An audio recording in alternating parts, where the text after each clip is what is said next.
Hello, everyone, and welcome to another one of Finboot's interview series. My name is Juan, and I'm the CEO and co-founder at Finboot, and I'm your host for today. Today marks another episode of our interview series on circular economy, where I discuss with industry thought leaders the challenges and the initiatives related to sustainability, decarbonization, and energy transition in the energy, chemicals, and manufacturing industries.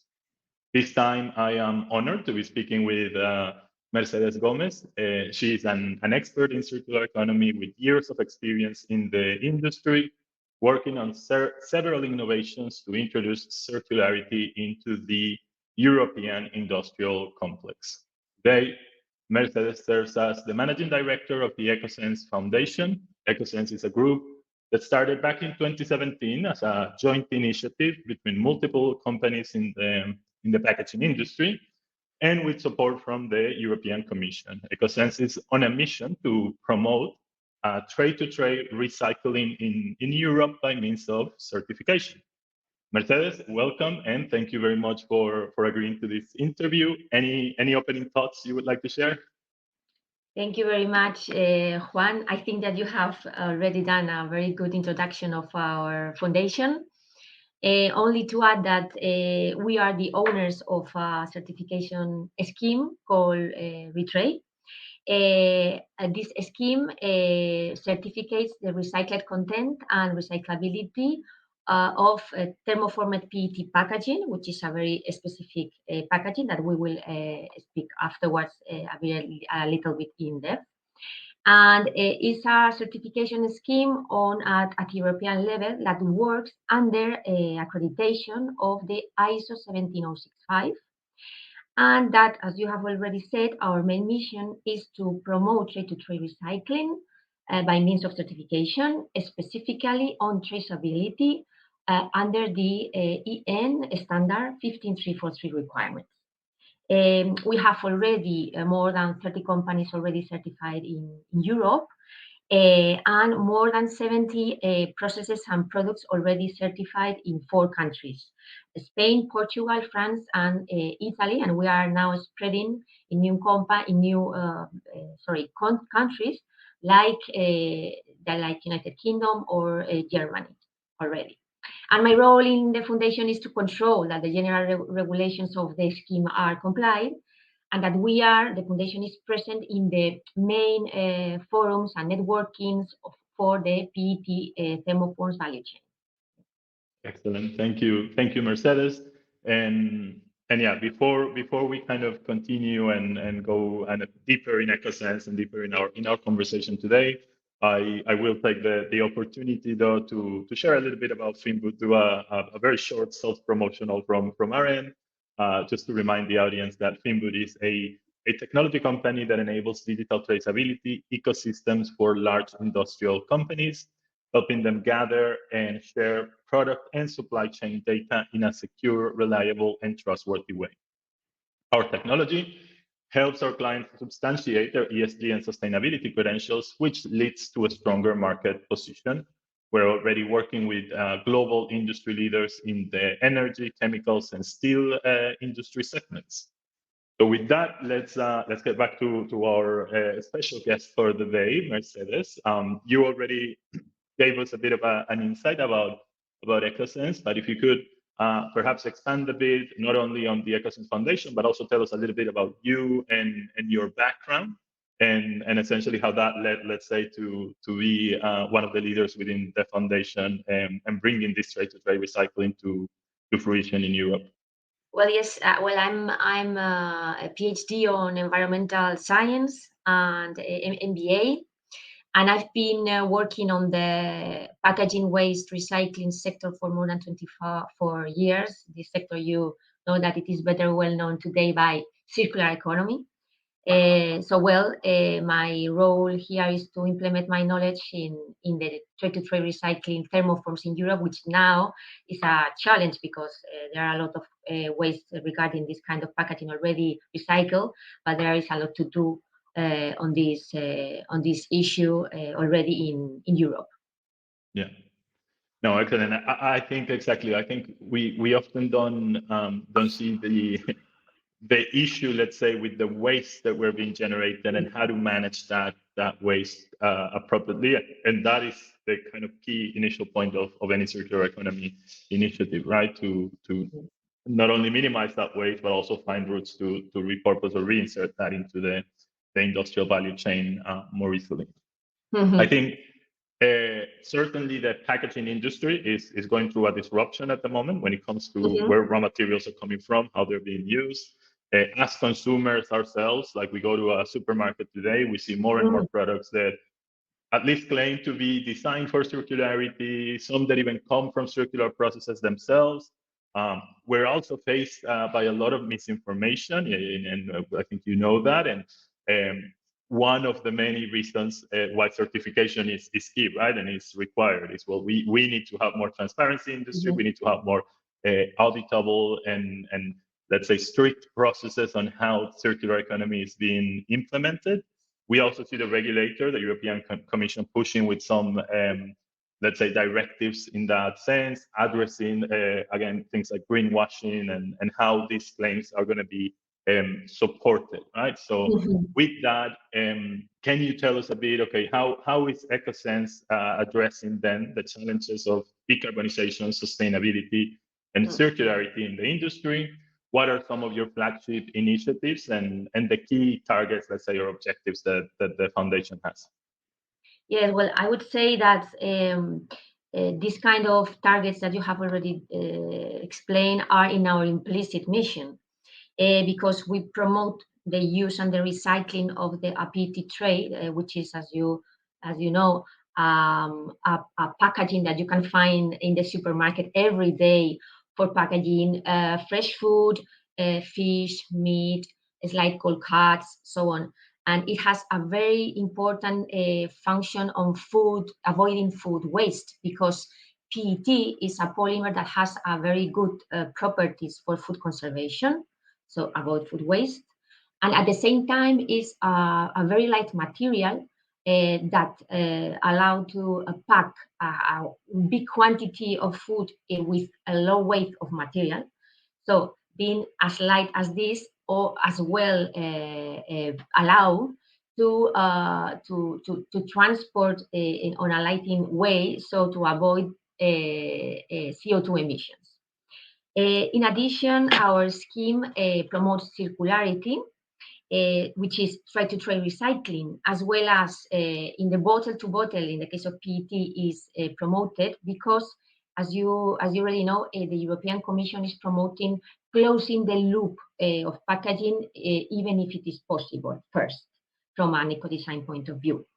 And third, I would say that in our implicit missions, we promote tray-to-tray recycling, so that is promote the infrastructure to recycle PET trays in Europe through our, as you have already said, our RETRAY certification scheme. Converters are already introducing recycled PET coming from trays from a installed capacity for mechanical recycling of 300,000 tons in Europe, but we need in the following 10 years to install 700,000 more to achieve the target of the new packaging and packaging waste regulation, which is that the packaging should be recyclable at scale in 2035. So there is a huge effort to do yet already. And we think that this kind of certification will help to attain this target in Europe. So our companies are using our tool to attain this target. Mm-hmm. Yeah, no, of course. And then just to clarify, right, like the growth that we have ahead of us, so 300,000 tons capacity today, and we need to add an additional 700,000 tons over the next 10 years. Yes, because the PET thermoforms put on the market nowadays are around 1 million tons in Europe. Okay, exactly. So that's exactly that. That would mean we're like 100% circular in that domain, which I think is an incredible, let's say, a target, but certainly a big, let's say, challenge to get there, right? More than a 3x growth in an industry that again requires some heavy investments, right? We're going to come back to kind of investments and regulation in a bit. But before we move there, again, you talked about converters. Converters, again, that's a huge, let's say, industry. A lot of Mhm. mid-sized players, some large players as well, but a lot of people in that value chain, right? Or a lot of organizations rather in that value chain. Mhm. How are these companies in Ecosense value chain addressing these challenges to waste generation, to disposal in their Mhm. own manufacturing processes? Mhm. Particularly again in terms of that recycling and reuse that you promote. Mhm. Well, you can see in our PT value chain that of thermoforms that there are two kind of waste, which are the post-industrial or what we call pre-consumer waste that is generated during the manufacturing of this kind of packaging. Okay, and then we have the post-consumer waste, which is generated by you and me when we consume a packaging and we deposit the waste in the recycle bin. Okay. The challenge is more in the post-consumer waste due to the worse quality and the heterogeneity of the waste compared to the post-industrial one. In the case of pre-consumer or post-industrial, it is easy to recycle, and even reuse is very common inside the manufacturing process of the scraps and the cuts of the waste. And in the post-consumer waste, we need to improve recycling, and because the quality is not as good as the other. Okay. In any case, today there are a lot of recyclers and converters that are already in recycling PET coming from post-consumer as well. And in fact, the audited facilities that are through our certification scheme RETRAY were done in 2023 represent more than a half of the PET market of thermoforms in Europe. So there are already a very good work done by these companies in Yeah. waste recycling. No, and exactly. I think when we talk about pre-consumer waste, that's certainly kind of an easier process. It's a smaller value chain, right? It's the waste that one More company is control, generating. close. Yeah. Yeah, so easier, let's say, not necessarily easy, but easier to recover. Post-consumer, again, everything that we're throwing in that yellow bin, this yellow bin in Spain, Mm-hmm. oftentimes more Everything wish needs, cycling yeah, than organic recycling. residue. Yeah, it's much Yeah. more difficult. So yeah. So then let's think a little bit. Let's discuss about what's coming next, right? And what how technology is going to play a role, let's say, in achieving these ambitious targets. If you can tell us a bit about the future plans that you have at Ecosense, some insights on how the organization is looking at integrating innovative technologies into your operations, precisely to enhance that environmental performance, resource efficiency, and supply chain transparency of your members. I would say that in this case, there is a one specific and important insight. That is that we are launching a project with your collaboration to implement blockchain in this PET thermoforms value chain, which is very important for us because these kind of technologies are totally aligned with our certification scheme, which is traceability, ensuring the chain of custody, and showing transparency on the information, but controlling very well when and who can access the information, and to be verified by a third party like us. So this is our main target regarding digitalization today, and help the companies of the value chain to incorporate it as well in their processes. Definitely, and we are certainly very proud, very happy, and excited about this initiative that we're launching together.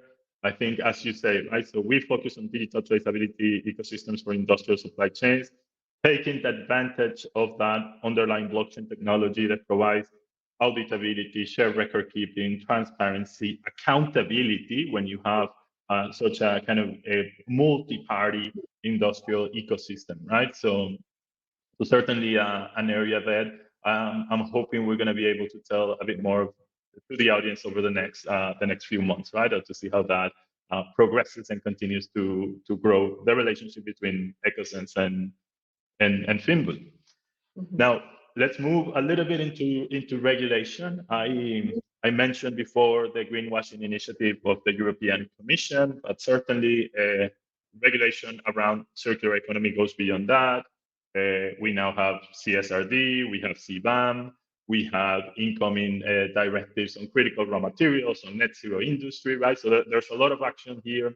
While Europe, I think, certainly is on the lead in that regard, other countries have also been quickly to follow with their own regulatory frameworks, with their own incentive schemes, right? So I think the bottom line is that to achieve that 3x growth within this industry and all of the different goals and targets that we have in other sectors, for that level of transformation of our industry, we need strong regulation and we need investment from governments in order to get there, right? So what's your take on this? What do you think, or to what extent do you think regulatory and policy considerations will impact the market access to these solutions, the adoption of these sustainable products and technologies? What's the role there, and how do you think that's going to change over the next few years? Well, I would say that, as you already explained, there are several regulatory initiatives that are, I would say, stretching a lot the sector.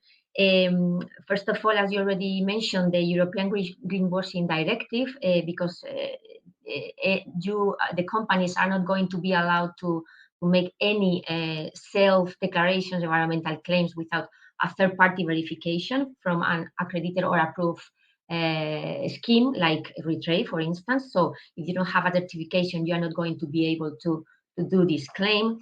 We have already coming in the following months the Eco-Design for Sustainability Product Regulation, where here again digitalization will have a very important role because the possibility to set mandatory information requirements linked with labeling and improve information will improve information flows through the digital passport, where again blockchain is very important. And in our case, as we already mentioned in our brief conversation, we have raised packaging and coming regulation in packaging and packaging waste regulation, the European Greenwashing Directive, the Eco-Design for Sustainability regulation, and we had already in 2022 the 1616 regulation for plastic food contact products. So I would say that the packaging sector is extremely regulated. There are already converters and PT recyclers that have European Food Safety Agency approvals for their processes, but they need to adapt to all of these regulations. So I would say that they will have a very high uncertainty on how to gather and to interconnect all the requirements to comply of all of these regulation, and that it will be a very big challenge for multinationals, because they have to put their products on the market in different member states with different operational conditions in each member state. And for small and medium enterprises as well, because it will suppose a higher cost on operational business in each country, and we will have delegated acts and transposition of the regulatory questions. So I would say that is a very big challenge on the market of PET thermoforms for the next I would say 10 years. Yeah, no, absolutely. And I think for them, it is certainly helpful then to be a company or to have the kind of leadership of organizations like Ecosense who can guide them through that path, right? And also help them make sure, hey, you, at least from the certification standpoint, you can be sure that you're ahead of the curve, let's say, in terms of what the regulation is bringing. In terms of getting that message out there, right? So again, communication and dissemination is perhaps as important as the transition itself, right? So how are you communicating your sustainability efforts? How are you communicating these environmental initiatives to your existing stakeholders, to new stakeholders. Again, you mentioned already quite some good adoption in Spain, Portugal, Italy, and France, and now expanding to the UK and Germany. So how is that, let's say, communication and dissemination activities? How are those organized? And if you can expand a bit of how Ecosense works in that regard. Well, we try to do it in two ways. First of all, being present in the main, I would say, platforms or associations at European level that representing the PET thermoforms value chain. In this case, we are members of the Circular Plastics Alliance, which is an initiative from the European Commission under the Plastic Strategy of 2018 to allow that converters recycle 10 million tons of plastics per year. There we are now members, more than 330 companies. And we are as well members of the PETCOR Association in Europe, which is the association representing the PET value chains and promoting activities to improve recycling. And in concrete, we are in the steering board of the TCEP, which is the trade circularity evaluation platform that helps the companies to improve recyclability and to strive to circularity of this kind of packaging. So in one way, we have to be very present in the main forums of the sector, okay? And then in the other way, we also implement communication activities through our specific blog in our webpage it's very interesting for companies to be updated on technical information or legislative information of interest. Yeah. And we have as well, of course, LinkedIn professional sites and specific publications on specific and expertise news letters or audiovisual resources like our corporate video. Mm-hmm.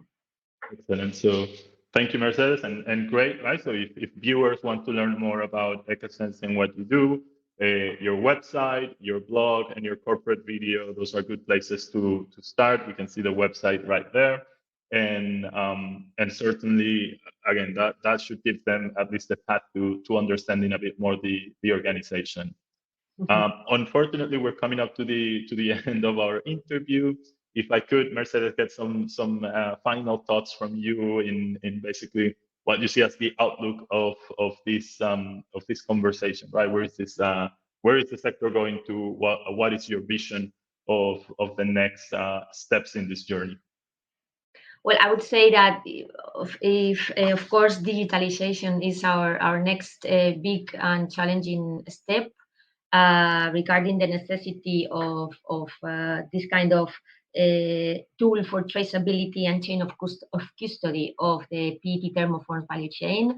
And to show that certification is a tool for companies to comply with legislation, not only at European level, but as well at national level, for instance, to be used for recycling targets and to taxes and to discount recycling content in the packaging for taxes like in Spain. So this is a very important tool that should be connected with the digitalization that like blockchain from Finboot in our project, and that it was a pleasure to have this time to share with you. Fantastic, and definitely very glad to hear that digitalization is and will be a key enabler. With that, let me thank the viewers for watching. Remind everyone that if you would like to learn more about Finboot and our work in digital traceability for industrial supply chains, you can find out more information in our website, finboot.com, or our social media channels in LinkedIn and X. You can, of course, also reach out to me or anyone in the team.